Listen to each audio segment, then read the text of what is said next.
Hey, I'm Corrine Levy. And I'm Emily Dreyfus, and this is a very special episode where we revisit how we each bet on the iPhone 5 rumors, tally up scores, and find out which one of us gets to gloat.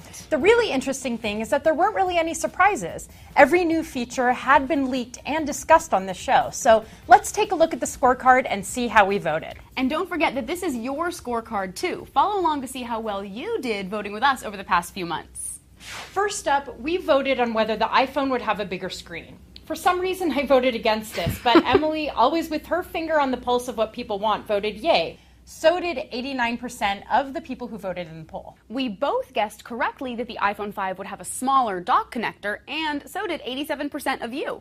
You're missing something very important. Okay, fine. You actually won the internet that day because you guessed correctly that the adapter would cost $30, which was exactly what the price ended up being. I was way off. Apparently, I think Apple is way worse than it is because I thought they were going to screw us and charge $70. Luckily, I was completely wrong, and so were the naive 47% of you who thought that it would be basically free. NFC, that didn't happen, but 66% of you thought that it would. The Nano SIM did happen, and 70% of you saw that coming. You guys are good. We and the entire rest of the world believed that the phone would be announced on September 12th. It was, of course, but I had erroneously also predicted that it would be available the same day. Oops. The rumor that we talked about that said that we'd have to wait 9 days was actually spot on. I voted that it'd be called the iPhone 5, along with 46% of the poll voters. Sorry, people who voted for iPhone 6 or new iPhone, not this time. Since we didn't hear anything about the iPad mini, we still have a humiliation day bet riding on that one. We bet that it would be released in September, October. Or never, which is what I think. So stay tuned for a possible October iPad event to see if we can finally settle that score. Let's switch gears and take out some fresh rumors from the oven. According to the Wall Street Journal, Apple is in talks with record companies to license music for a custom music service that would create virtual music stations based on a song or artist of choice. So, basically a Pandora rival. And Android users would be cut off from the service. Zing. Apple bought music streaming service Lala.com for a whopping $80 million in 2009. So maybe this is Apple finally putting that service to use? The crazy part, or maybe not so crazy part, is that following the news of Apple's alleged Pandora competitor, Pandora stock shares took a nosedive, a 17% drop. So, what do you think? I think lay off my favorite service on earth, Apple. I may be getting an iPhone 5 eventually if you'll ever ship it to me, but I love Pandora. Just because I don't want you messing with it, I'm going to say that Apple won't do this to me personally, please. I think this will happen. Pandora is the one company that Apple hasn't yet tried to murder. Wah, wah.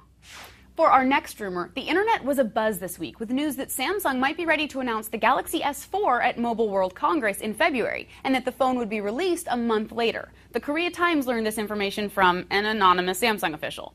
Seems fishy, right? Totally fishy. Also, drink to that anonymous source. Blammo. Then other unnamed officials jumped into the mix, saying that the new device would be 5 inches, it would support LTE, it would have a quad-core chip, and obviously a high-def display. I think it would be awesome, but I also think that this is a pipe dream, mostly because Samsung went on the record of note, Twitter, to say that the rumor simply isn't true. Agreed. Of course, they are going to update the Samsung Galaxy S3 eventually. I just don't think they're going to do it so soon. They don't need to. Samsung is projecting 30 million sales of the phone by the end of the year, which means it's no slouch. What do you guys think? Don't forget to vote while we go talk to the people of San Francisco. Is there anything that Samsung could do to get you to ditch your iPhone and go to this? If it has NFC, I'm willing to investigate. I really like the setup that they have for this. I like the weight of it. It's a lot lighter and thinner, and I'm kind of envious of the screen size. I think that actually if it was better at storing files, like better at being like sort of a removable hard drive. There's a rumor going around that Samsung is already going to be announcing an update to this, the S4, in February. Do you think that's a little too soon? Do you think that's a little too close to when this was released? Kind of, but since I didn't get this one, then yay, I can get the next one. Do you think that that's possible, that they would already do that so soon after this was released? Oh, totally. I kind of assumed they would have one sooner to sort of compete a little more quickly, you know, I mean, but maybe they're trying to find something that's not a rounded rectangle. Well, we met some Samsung fans on the street and some Apple fans, and no one was really sure if the Samsung Galaxy S4 was going to come out in February or not. Let's see what the CNET Council of Experts thinks. The CNET Council is composed of 5 editors who cast their votes anonymously. Their opinions are not an endorsement by CNET or CBS Interactive. Obviously, because these are rumors, folks. And the CNET Council's verdict is no. 3 out of 5 of our editors don't believe that the phone is going to be announced in February at Mobile World Congress. One editor mentioned that announcing the phone later in the spring is what's expected from Samsung. And if they didn't do that, then it'd be kind of weird. That's our show, everyone. Share your rumors with us at rumorhasit@cnet.com or call us at 1-800-750-CNET. And don't forget to tweet us. Tune in next week for more tech rumors, and thanks to this week's sponsor, eBay, where you might even be able to pick up an iPhone 5 after Friday for $2,000. From someone who waited in line all night so that you don't have to.